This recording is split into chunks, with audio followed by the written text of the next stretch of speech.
ยุ่งห้ามเข้าห้องน้ำอุปกรณ์เหลือใช้คือฝากระป๋องสีหรือฝาอะไรก็ได้ที่เท่ากับปากท่อระบายน้ำเจาะรูให้ทั่วตามรูปภาพ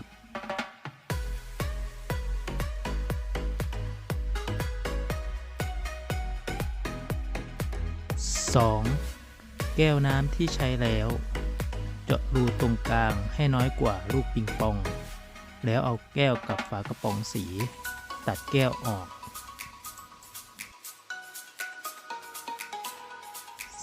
3. ลูกปิงปองใส่ลูกปิงปองลงไปปิดช่องให้สนิทป้องกันไม่ให้ยุงเข้าจากท่อระบายน้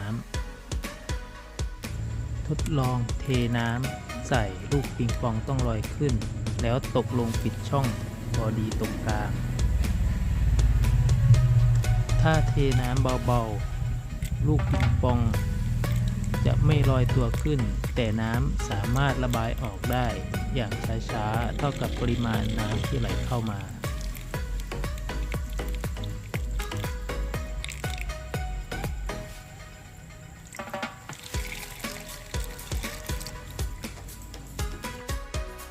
การติดตั้ง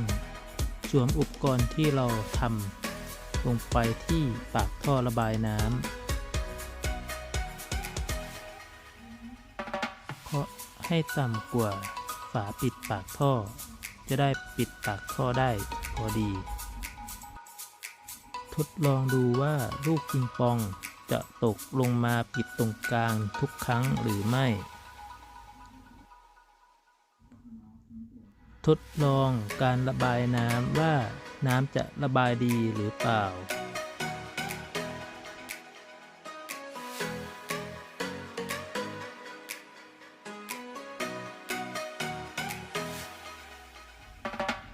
เมื่อการระบายน้ำดีลูกปิงปองตกลงกลาง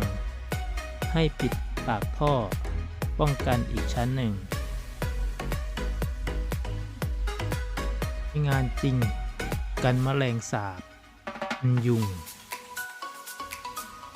กันท่อตัน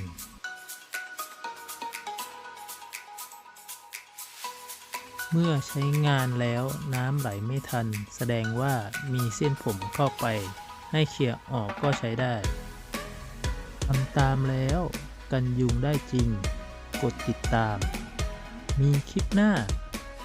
ไม่พลาดขอบพระคุณที่รับชมครับกดติดตามได้ที่รูปภาพเลยนะครับ